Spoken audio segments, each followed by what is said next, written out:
What's good, everybody? It's your boy O'Shea Duke Jackson back at it again here on the YouTube channel, man. I'm so glad that you guys are here. Give yourselves a round of applause for me in here.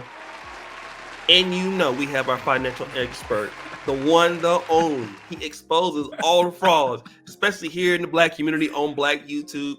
You guys know who it is. It's Pocket Watching with JT. Go ahead, brother. Let them know, for the fans that don't know you on my channel, let them know what you do and what your channel is all about.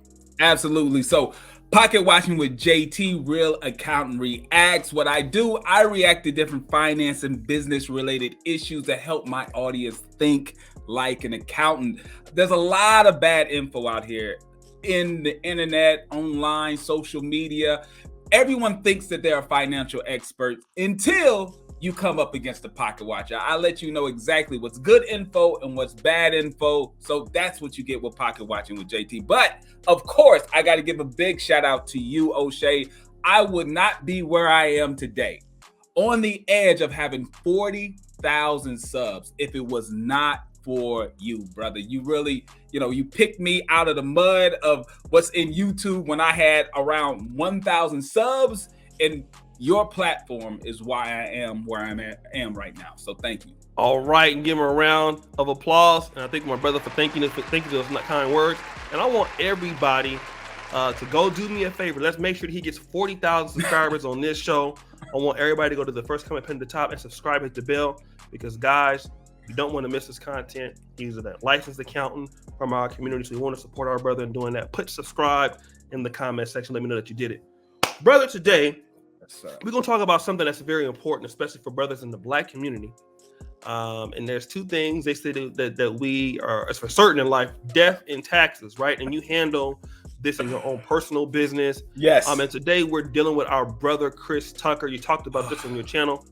But so supposedly he owes $9 million in taxes, right? We have a lot of brothers, including myself. I've been on those IRS payment plans, brother. And we want to educate our African-American audience, our brothers in particular, how to deal with these tax issues so that they don't get so bad. But what's going on with Chris Tucker, brother? Let's go ahead and break that down for us right now. Yes, sir. So Chris Tucker was recently sued civilly. So he's in civil issues, not criminal yet, civil. He is being sued civilly by the Internal Revenue Service, the IRS, and they are suing him for $9.6 million in back taxes. All right. And the taxes that he owes, these are from old years. We're talking about 2002, 2006, 2008, and I believe 2010. So altogether, he owes $9.6 million in back taxes. All right. So how in the hell do we get to that? Like, I mean, no. I mean, to be honest, he's making a lot of money, right? I know, like Wesley Snipes, James Brown, all those kind of celebrities have been in tax debt. But how do you get to that amount of money? How does it build up like that? And what is it? Because he making a lot of money, things like that. So what do you think was the problem going on with that? Great question. This is what normally happens. So in my practice, I deal with a lot of clients in the sports and entertainment world.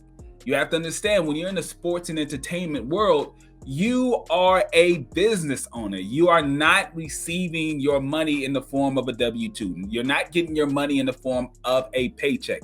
They are cutting you a check and no taxes are being withheld. So normally in these type of situations, you have Chris Tucker, who early in his career, while he was doing movies, he wasn't quite getting paid the big bucks.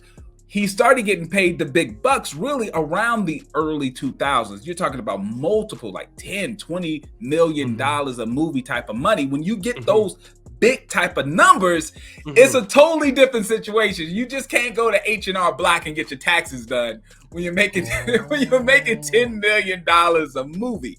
So what happens is you got a person who gets a lot of money up front, and you're a celebrity. You're trying to keep up with all your celebrity friends. You're buying mansions. You're buying expensive cars. And then when April the 15th comes around, when it's time to actually prepare your tax return and actually pay your taxes, there's no money left. So now you're looking for another movie or another thing to do. When you're a musician, you got to go out and try to perform and get on tour just to pay back taxes. So what ends up happening is you spend your money and you don't have any left to pay the taxes by April the 15th. Okay. Let me ask you this, because I know, like, for some of us, we're now I know you have your own personal business, but you have become now a YouTuber. You get a cash check every month, right? So we do too, and we get that same thing where that money is not taxed. Yes, it is. You get 10,000, they're gonna give you 10,000, right? And you got to deal with that yourself. Absolutely. But how do ordinary people get in tax trouble outside of Chris Tucker? Like, you're the normal working person, they're already taking taxes out of your check. How do black men or people in the black community get in trouble in that way? And they are getting the deductions out of their check every month. Great question. All right, here we go. The number one reason why a person who has an ordinary job, you're a W-2 employee, they're taking taxes out of your paycheck. I have clients who come to my door all the time, to my office, and they sit down and they say, I owe the IRS $30,000, $40,000. The very first question I ask them is, are you self-employed? Now, most of the time they say yes, they're self-employed. That makes a little sense. But around 40% of the time they say, no, I'm not self-employed. I work for so-and-so, And then the very next thing I'm going to say is, you told them not to take any federal taxes out of your paycheck. Exempt! That's what ends up happening. I used to do that shit too. they mark exempt because maybe someone on their job told them, hey, mark exempt for half of the year. That way you get more of your money back, this, that, and other. But they never get it put back on. Because here's the issue. When you first are hired for your job, you fill out what's referred to as a W-4 form. This is the IRS form that helps your HR department figure out exactly how much money they need to take out to make sure that you're prepaying the right amount for your taxes. You have to update that form when your life changes. Here's the other reason why someone who works a regular job, but they end up owing taxes. This is number two. Number one is they mark exempt and they just say, I'm not paying any federal taxes out my check. Okay. Here's number two. Number two is your lifestyle changes, but you don't update your HR department. Here's a great example. I had a client come into my office. He said, man, I've been owing money to the IRS for the past 5 years. The first year it was $2,000. The next year it was $3,000. It just keeps going up and keeps going up. He said, I can't understand why I owe. So I just sat back and asked him, I said, what happened 5 years ago? And he was like, I don't know what you mean. I said, something happened in your life 5 years ago. What happened? He's like, I got divorced. I was like, oh, okay. I said, did you have kids? He's like, yeah, I had kids. Do you claim your kids on your tax return? He said, no, the ex-wife claims the kids on the tax return. I was like, that's the issue. When he originally actually signed up for his job and he filled out that W-4 form, he said that he's married. He said that he had 3 kids, right? So his HR department withheld enough taxes based on the person who was married and had 3 kids. Those 3 kids would give him $2,000 each for a tax credit. Well, then when he got divorced and he's no longer claiming his children on his tax return, he's losing $6,000 of a tax credit that his HR department thinks he's getting. That's why he owed money every year. So you have to update your HR department when your lifestyle changes. Meaning, if your marital status, the way that you file your tax return, be it single, married, or head of household, if that changes, you need to tell your HR department. If you were claiming dependents and now you're not claiming dependents, you need to let them know. That is why someone who has a regular job would end up owing the IRS money. Okay, got that. So let's kind of talk about this, because a lot of us, even with me, I got into a few $1,000s until I paid it. But some guys are going to come into, they were in the working class, right?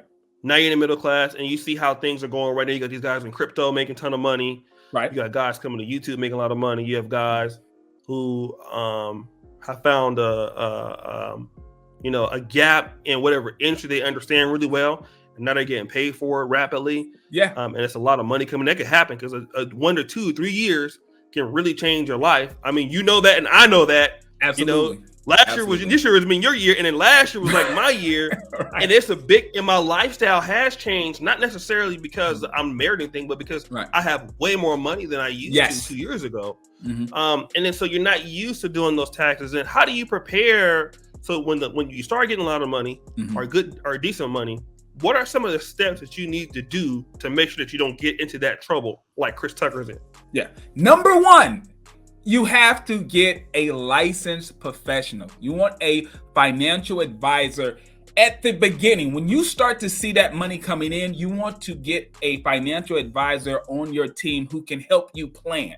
Because there's a big difference between just preparing a tax return, looking at the past of what you did, and having a licensed financial advisor who can help you tax plan and make sure that we mitigate your taxes in the best way possible moving forward. You want to make sure that you get someone who is a fiduciary. You don't want someone who's a stockbroker. You don't want someone who is a insurance agent giving you tax advice. You want someone who is licensed to represent you before the IRS and someone who knows what tax planning is. They can look at your particular situation, look at your short-term and long-term goals, and create a tax plan to help you actually reach those goals. Let me give you one great example, okay? Let's say you have someone that just starts a business. Let's say YouTube. They're on YouTube. At first, they weren't monetized, but now they're getting monetized and they're getting like $8,000 or $10,000 a month. You want to be able to properly tax plan so that you minimize your taxes as much as possible on this money. What can they do? If you are originally a LLC and you're taxed as a sole business owner, meaning that all the net income from your business is going to be hit with self-employment tax of 15.3%. Maybe we need to reorganize your business structure as an S corporation, where we'll pay you a W-2 salary as the entertainer on your YouTube channel, about 20 or 30% of your overall income, and that other 70% of your income can flow through to you as a passive source of business income. So that 70% won't get hit with the 15.3%. See, you won't get this type of advice from someone who sells insurance or someone who's a stockbroker, because that's not what they do. You want a licensed financial advisor who can tax plan for you so that you can actually reach your goals. Okay, so that's great information. Let's kind of go back to Chris Tucker because guys that are like in Hollywood that have that kind of money, when you sit back and you think about like, damn, these guys are up there with these other people. Like, how do they not know this information? Do you think it was just neglect, or he just didn't care, or? Here's the issue when it comes to athletes and entertainers. Okay. Athletes and entertainers are extremely laser focused on what they do. Okay. I know actors who are like method actors. They got to get into the mindset of their character. They're not worried about how their mortgage is being paid. They're not worried about how their taxes are being prepared. They are laser focused on what they're doing. In Chris Tucker's particular situation, most of the tax returns where he's owing the money were tax returns that weren't even filed on time. So he wasn't even having someone on his team make sure that the tax returns were filed on time. That means he's getting hit with crazy penalties and interest. Right. So not only the principal tax that he owes, he's getting hit with the extra money from the penalties and interest. So the main issue is he is not making sure that he has the proper people on his team, and it is a form of neglect. But honestly, he wouldn't have been at the top of his game as an actor and a comedian if he worried about these things. So he has to be laser focused. So at the onset, at the very beginning, you have to vet your team and have someone who's going to overlook these things, and they have to be someone that you trust, because as we know, you can be robbed blind from your financial advisor if there's no checks and balances. Got to have checks and balances. Right, right. Yeah, I've heard about how does that because I know T-Pain. I did a video about this. They said like he I don't know if he was trolling or not, but he said like if you it's watch people, but if you give money to somebody, watch that person more than you watching other people. How do financial advisors steal money? Because it seems like the financial advisor would be telling you to invest here or to invest there, and Mhm. you make the investment. How do financial advisors take money from people? And how does it kind of happen to Simeon Rice that was Mhm. playing for the Cardinals? That happened to him. But Right. how does that happen? Great question. The way that financial advisors steal money is that one, like I said before, there's no checks and balances. You probably have someone that's not a fiduciary, meaning you have someone that's on your team that the way they make money is that they sell you stuff.